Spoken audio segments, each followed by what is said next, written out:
Flood-related natural disasters continue to increase on Earth. Yesterday, on August 11, severe flooding occurred in several cities of Turkey at once.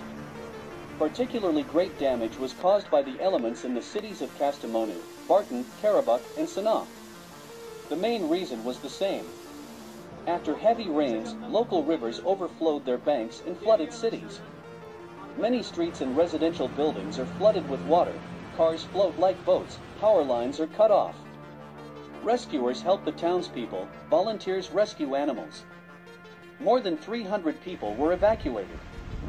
Torrential rains are frequent in Turkey in summer, but forecasters warn that extreme weather conditions are becoming more frequent. Rising temperatures have increased the likelihood of heavy rainfall globally, and their impact on Turkey is likely to intensify in the coming years.